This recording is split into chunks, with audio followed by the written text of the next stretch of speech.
Football fan like me, you got to be excited about week one of the NFL season and have everything wrapped up. This week, we're going to take a look around and take a look back, recap everything that we saw in week one from top to bottom in the league, and basically just viewing everything, like I said, that went on around the NFL. We had some great games going on, but we also had some troubling situations from close games coming down to the wire to some teams looking to their future and just may need to be starting a complete rebuild and retooling their entire franchise. Uh, the first game of the week, we all know the first game of the season came in with the Cowboys and the Eagles, a division rivalry that brought a lot of tension early on in the season. The entire situation that kicked off the NFL season, I think, was a shock to most people, to say the least. But just seeing the overall altercation and the overall, like I said, the tension on the field between the Dallas Cowboys and the Philadelphia Eagles following the Michael Parsons situation was definitely a big bang to kick off the start of the season, but it led to a great NFL game. Once we got past the spitting match or spitting war, whatever you want to call it, back and forth between Dak Prescott and Jalen Carter, we got down into a great game. Ultimately came out with the Eagles on top, but I mean, from wire to wire, end to end, a great game from both sides. We definitely saw Dallas improve, like Jerry Jones said that he wanted to do, on being able to stop the run. The Eagles weren't able to get much going in the run game outside of Jalen Hurts' running ability, extending plays and taking a few scrambles or quarterback runs here and there. But um, that looks forward into the week two matchup, the Super Bowl rematch with the Kansas City Chiefs, where we'll see Jalen Carter come back in and get his first full game going, not facing any suspension for the incident with that. But Jalen Carter definitely was a big missing piece of that game. A lot less pressure up the middle, a lot less ability to stop the run, missing a star guy like a Jalen Carter. So, I mean, you saw some good running of the football from a committee of backs in Dallas. You saw Dak Prescott have maybe one of the best games, especially as far as regular season games, but just maybe one of the best games we've ever seen Dak Prescott play, especially given the expectations and the situation. I don't think too many people were expecting much out of Dak, the Cowboys, or just their season in general. So for them to go in and yes, they did lose. There's no moral victories in the NFL, but you can take away things from a loss. So with a close game coming out 20-24, like I said, Dallas couldn't pull out the win, but at the same time, you saw what could be a lot of hope for their season going forward this year. Uncommon game for CeeDee Lamb, having 4 drops, only having 7 on the season last year. To have 4 in one game was definitely an appalling sight to all Cowboys fans, but a shock to, I mean, anybody watching football around the country. But I just don't see them losing a game in that manner or that fashion again. So if you can play up with the defending Super Bowl champion, you can play up with the defending champion of your conference, there's definitely something to be said for the Cowboys and for their ability to go out and chase a winning season. While I certainly don't think they'll reach the pinnacle going to the Super Bowl or anything of that nature, but they definitely have a chance. And like I said, moving on into the AFC division, where we look at the second game of the year with the defending AFC champions, the Chiefs taking on the Chargers in Brazil. Another great game that we saw, most definitely. Another shock, to be quite honest, less for incidents and off the field issues, but more focused on the game in itself. I don't think anybody saw a blowout going one way or the other, but early on in the game, the Chargers showed a level of progression that I don't think anybody quite expected, as far as coming into the first game of the season facing the Chiefs. While it is a neutral site game, both teams traveling over to Brazil, kind of getting the international spotlight going for the expansion that the NFL wants to do.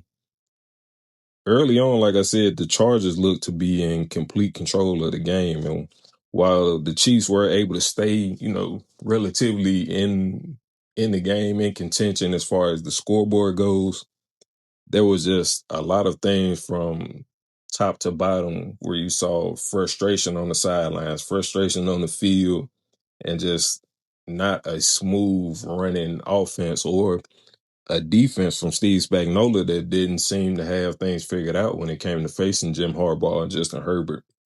And like I said about Dak Prescott in his first game of the season, this may be one of the best games that I've ever seen as far as a complete game, top to bottom, from Justin Herbert.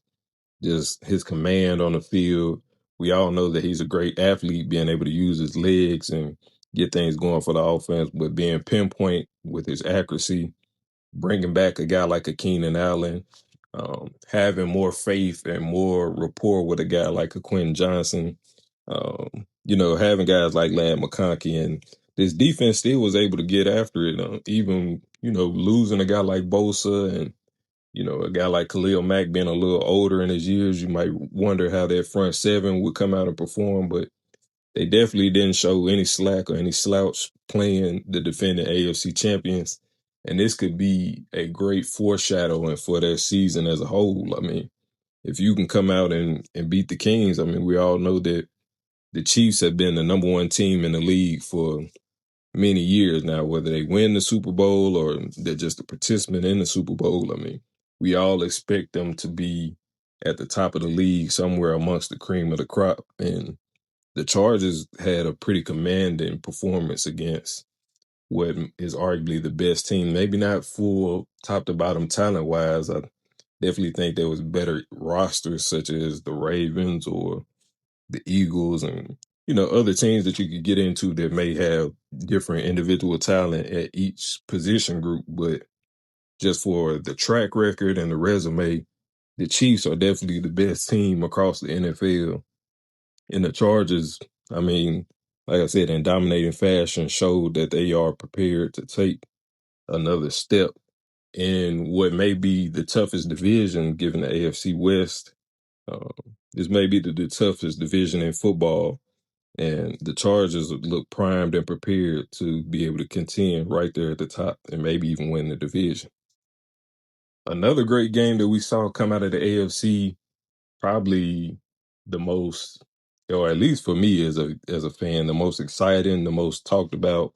And even though my team, my pick came out on the losing end, being in Baltimore, but that Baltimore and Buffalo game was, I mean, a thriller to say the least. I mean, we saw the best out of both quarterbacks, both MVP level quarterbacks, Lamar Jackson and Josh Allen, doing things that only those two guys can do, which makes them premier quarterbacks in the league, only behind a guy maybe like a Patrick Mahomes, like we talked about. But as far as offense goes, I mean, and you saw a dominating defensive first half come out of Baltimore. And then you saw, like I said, with Bosa being out of LA and now being with the Bills, you saw the Bills defense make key stops in key situations in the second half.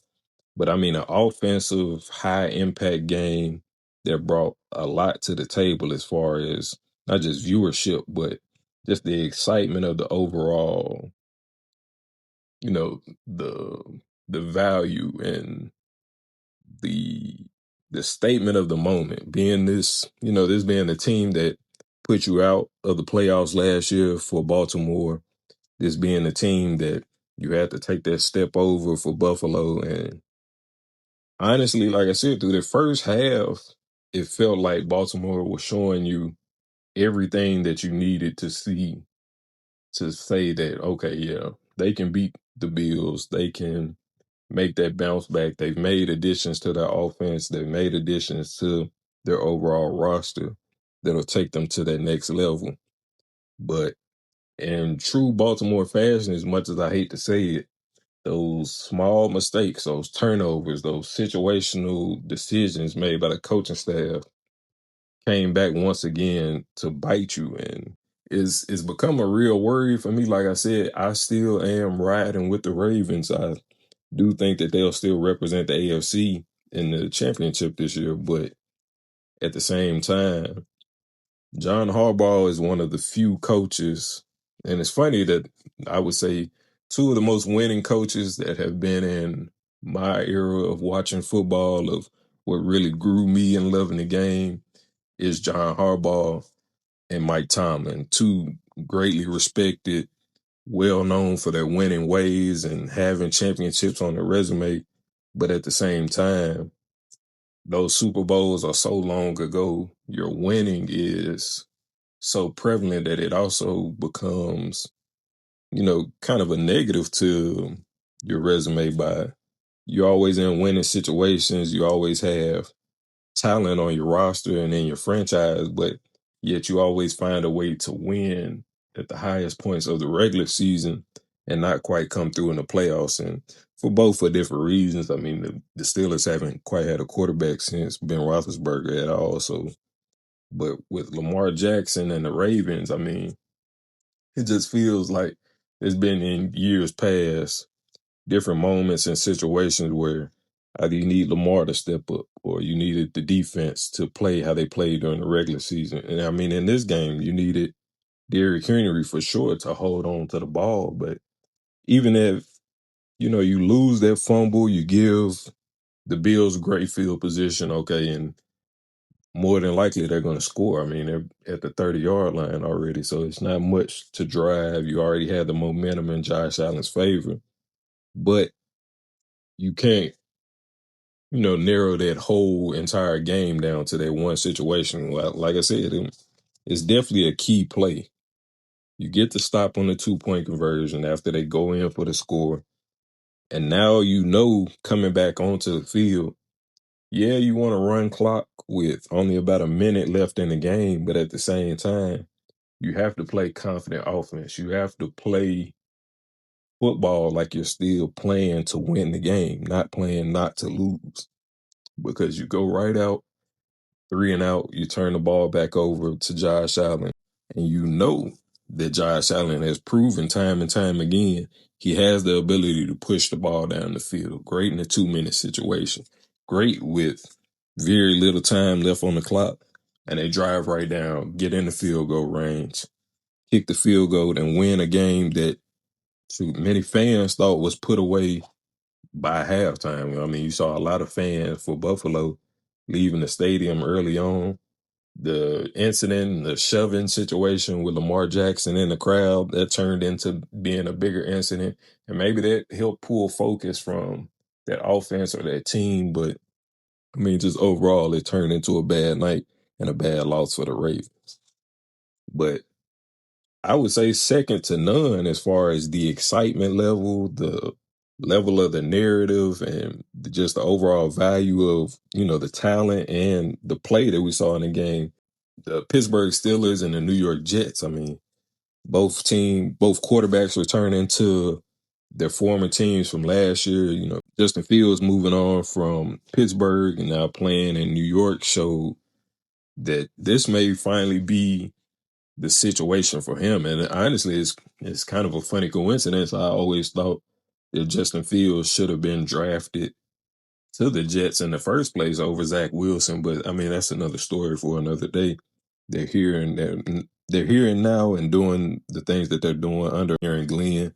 I think Aaron Glenn will prove to be in the top conversation for Coach of the Year, but we'll wait and see as we get ready and prepare to go into week 2. But I just think you saw him bring a lot out of Justin Fields just as far as his confidence to play the game the way that he can, being a dual threat, now being paired back with a receiver that he trusts and has the talent in, a guy like a Garrett Wilson. I think you'll see Justin Fields take that step forward that we've been waiting on in his career.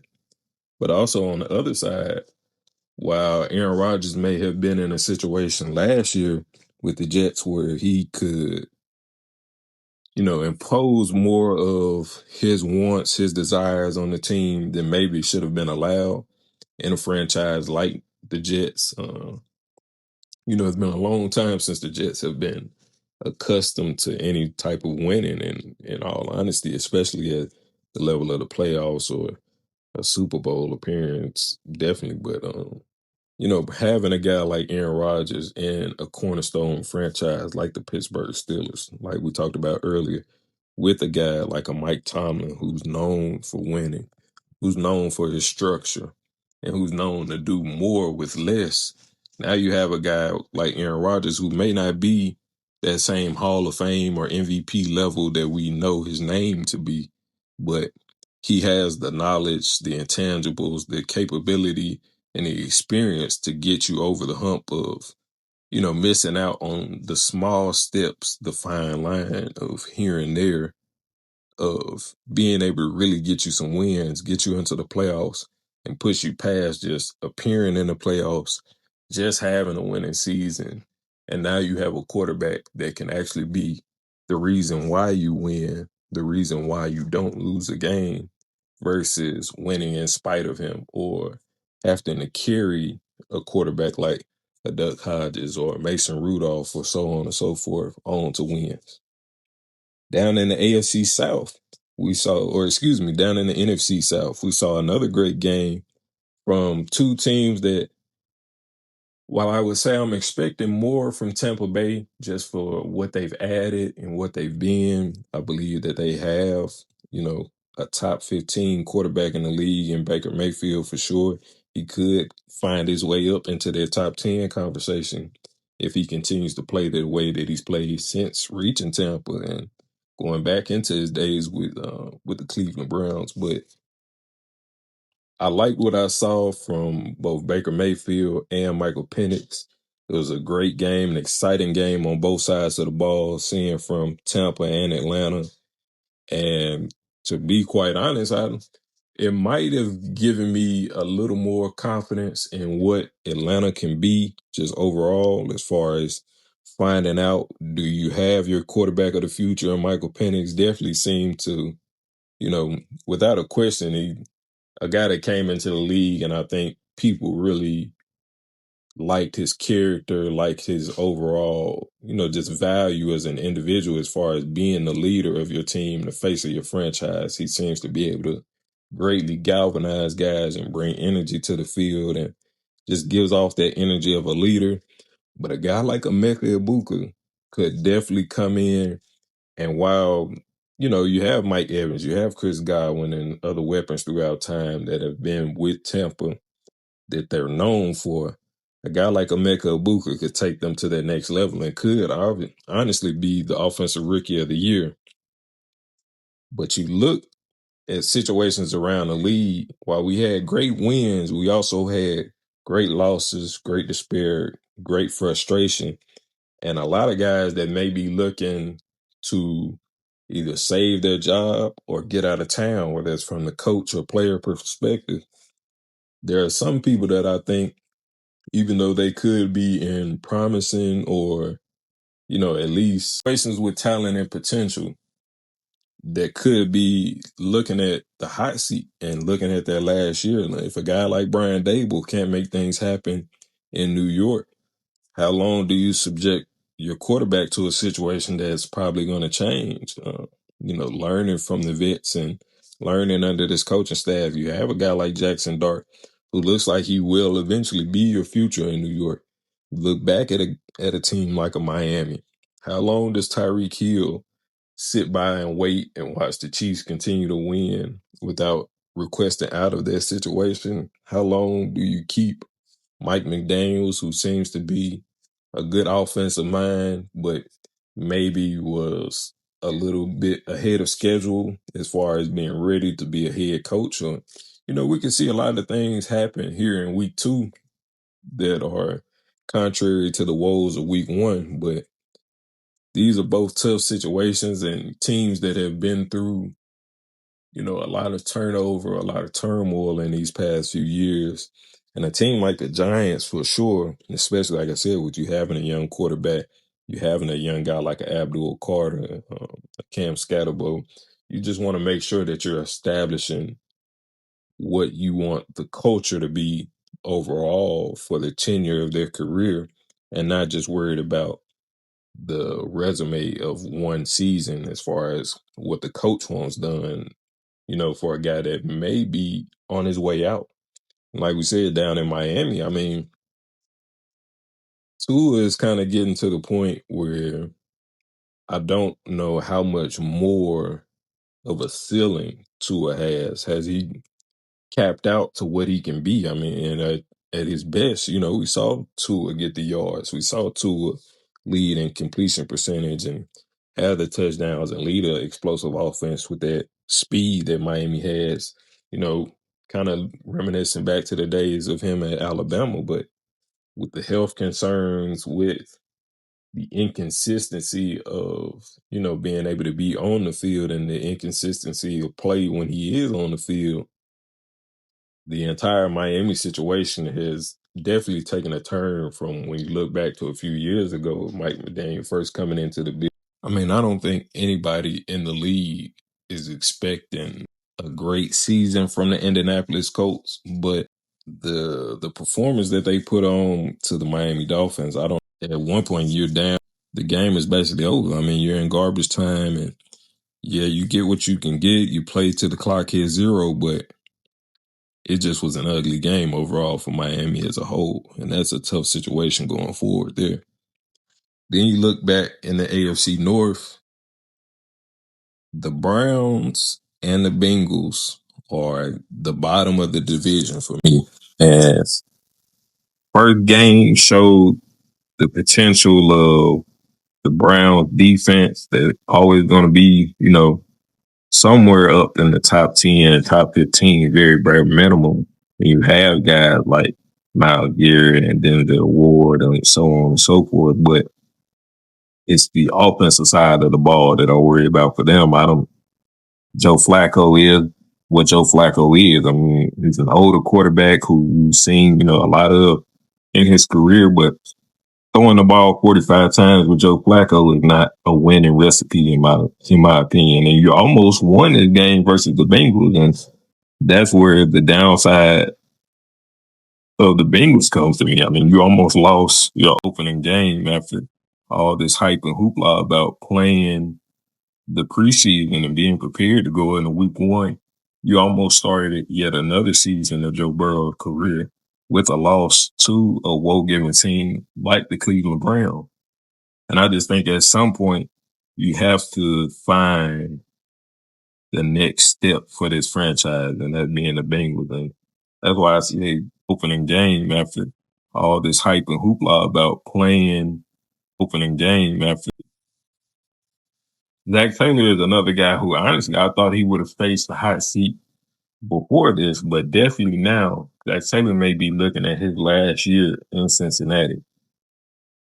Another great game with a lot of young potential across the field. And, a team that people might be sleeping on, I think, is the Arizona Cardinals. Like I said, with the Indianapolis Colts, their matchup, the competition that they played is not someone that I'm expecting to be a measuring stick for anyone in the league. I don't expect anything of a good season out of the Saints. And honestly, I'm hoping Alvin Kamara can find his way out of New Orleans at this point and find himself into a contending situation.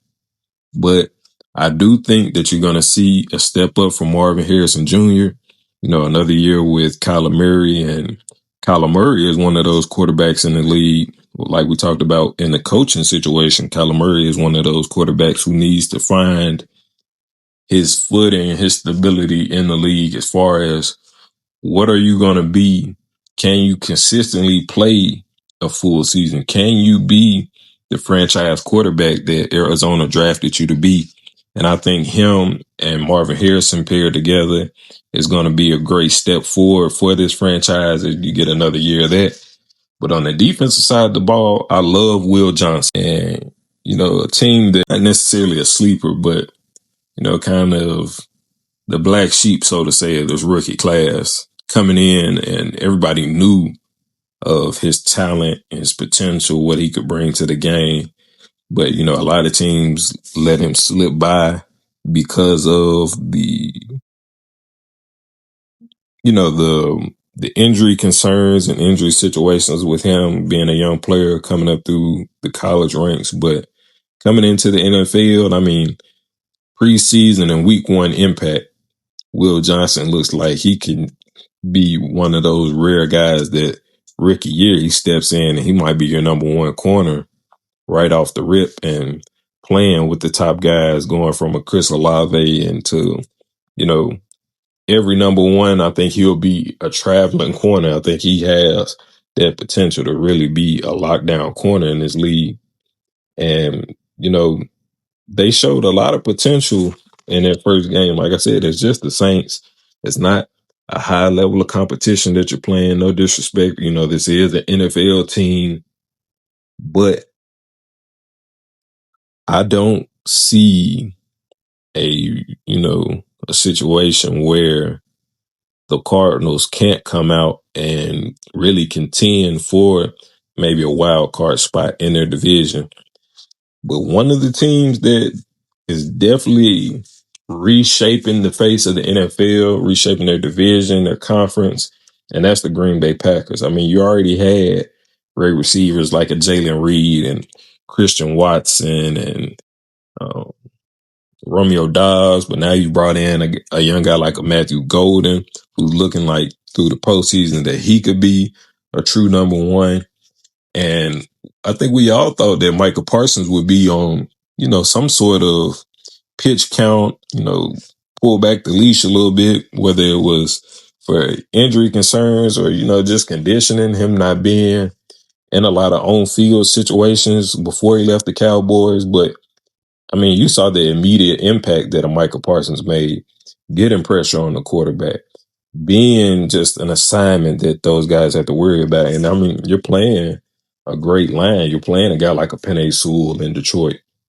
You're playing a team coming off of their last year who had, big Super Bowl aspirations. And while I do expect the Lions defense to be better this year, I expect the Packers defense behind Michael Parsons to take an unworldly step. I mean, this guy may be the best defensive player in the league. He may be the best pass rusher in the league. And if he isn't, paired with Rashawn Gary and the rest of his defense and his team, they can make real noise and shake up things in the NFC and maybe even be a Super Bowl contender in Michael Parsons year one with the team. You look at another tough division back out west to the NFC, you're always going to have a tough game, in my opinion, between the 49ers and the Seahawks. And while I don't see the Seahawks as, definitely not the Legion of Boom Seahawks, I don't see the Seahawks as big competition in this, in this NFL season. They're not a pushover team. Cooper Kupp is going to bring something to the table that they haven't had in quite a while. While he's an older wide receiver, he's definitely not, triple crown Cooper Kupp anymore, I would say. But paired with a guy like a Jackson Smith and Jigba, who, had mistakes in his week one, I think they could still be a tough team, and they will be a tough team, much like we expect from the Seahawks. They won't be a pushover game. It'll be a rough game. You'll feel it the next week after you play the Seahawks. But the 49ers, I'm not expecting much out of them either. Like I said, it's just week one. Teams could show something completely different today and going throughout week two of the NFL season. But I like Brock Purdy. I think Brock Purdy is more so a product of the talent that's around him. You have a guy like a George Kittle. You had a guy like a Deebo Samuels. You got a Christian McCaffrey. You have a Brandon Ayuk when he can stay healthy.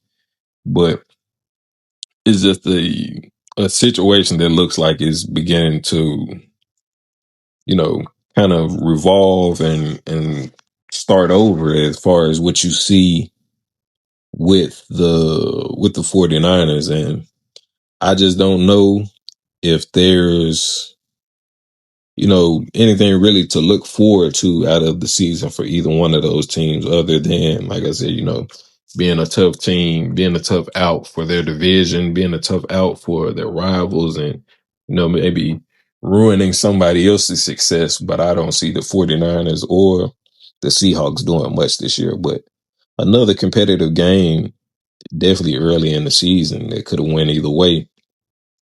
Another quarterback, like we talked about Kyler Murray, though, as we look at the Panthers and the Jacksonville game, this is the year that Trevor Lawrence has to make something work. And while Travis Hunter may not come into the league with an offensive bang like a Brian Thomas Jr. did, you have to get something out of it, and you have to get a real productive season out of Trevor Lawrence and see what you actually have. And then moving down, another young quarterback that showed a lot of potential versus the former bones of Seattle that we were just talking about with Geno Smith being led, this Raiders team being led by Pete Carroll. I think that they'll take a big step forward within the division, just, having more experienced head coaching, having a far and away better quarterback than McConnell last year. Even a guy like Ashton Jeanty at the running back position, I expect him to be able to come in and contend for that offensive rookie of the year, making a big bang in that Chip Kelly offense. And, maybe even being that beast mode 2.0. And not to say because Ashton Jeanty showed that he has great talent in college football. And I think him and a Brock Bowers and maybe even if they hold on to Jacoby Myers, I think this is an offense that has the potential to grow. But I also like what I saw from Drake May. We all seen his athleticism. We've all seen his progression from late last year into the preseason and what we'll see going throughout this year. I think the Patriots have a chance to be a disruptor. While I'm a big CJ Stroud fan, I am also a fan of Matthew Stafford. I respect his game even as he gets on up in age, but this was a tough game on both sides. You didn't see a lot. To be quite honest, I'm getting a little nervous for CJ and the decisions that they're making. You already struggled at O-line last year, then you get rid of Larry Tunsil. And I'm just hoping that they find their foot in here in week 2 and can make some progress on the season. But as we take a look at the tail end of week 1, we saw the Broncos, a team that I expected to take a big jump forward, at least as far as the production from their defense and what they would get from the additions that they made in this offseason. From week 1 in their game versus the Titans, it looked like that may be offset by a possible sophomore slump for their young quarterback, Bo Nix. And while he had, certainly some production, this is the Tennessee Titans that we're talking about. And I love Tennessee from, the standpoint of, veteran experience, good solid experience around the board with guys like Calvin Ridley, Tony Pollard, L'Jarius Sneed. But, it's a tough situation for you to expect a rookie quarterback to come in and just completely change your fortunes. And a lot of these guys kind of let Cam Ward down in that week 1, missing routes, dropping balls, different things of that nature. And I don't expect Tennessee to be a situation like the Commanders coming out last year or like CJ a few years ago. But I definitely saw splashes and flashes of potential from Cam Ward. But this team around him is going to have to give a lot more if they want to make those close games, winning games, and, really change the futures and fortunes of this franchise down in Tennessee. Because, Nashville is a team that does, really love its football. Tennessee is more, seemingly a college football state. But I think Cam Ward has the potential to turn the Titans on their head. While I don't think it'll be in this first year, I do think that you'll see him play good talent and potential and stacked up teams that are better than his own, like a Broncos throughout the year, and be able to lead them into situations better, with more hope, with more, aspirations for the future than we saw behind a guy like a Will Levis in past years. And I think that we'll see Cam Ward takes his lumps and bruises, but be able to ultimately defeat those and be able to learn from, his mistakes or the downfalls and move forward. Looking at Minnesota and Chicago, the Monday night game of week 1, this game, it showcased last year's #1 overall pick in Caleb Williams and the progression that he's made, looking like a great dual threat quarterback. He has even more athleticism than I think I gave him credit for. Maybe a lot of people gave him credit for coming into the league. But on the other side of things, while it looked a little rough for JJ McCarthy early on, his ability to hold on, to be poised, to keep confidence throughout the game, to, inject energy into this entire Minnesota roster to where at some point, it may have felt like they were losing control, but to come out in that second half, to come out in the fourth quarter and really turn things up the way that he did in his first NFL start. I mean, to say that I was shocked is an understatement, and that's not, any disrespect to JJ McCarthy or his talent, or to say that I didn't think he would be able to do it. But with a guy like a Justin Jefferson having a rough game, and like I said, just being a rookie quarterback, to have that poise, to have that command of the offense, to have that, that clutch gene, to seem like, he's really one of those guys. Like I said, this was a situation where I thought the Bears kind of had the game in the bag, given how things had gone. And, part of that, like I said, being Minnesota beating themselves, having drops here and there and just miscommunications with, a new quarterback, a new season, the expectations of last year. But it seemed like that they had things under control on Chicago's side. And, not having Jalen Johnson definitely made a big difference, but JJ McCarthy proved a lot to me coming in, and he's definitely had a fan in me. I like the way that he showed his poise and showed this is a team that we'll see throughout the NFL season that has a chance to make a big step forward. All in all, you have to be excited about NFL football being back. This is the Full Court Press Podcast. Hope you guys are enjoying the journey, and I'll see you next week.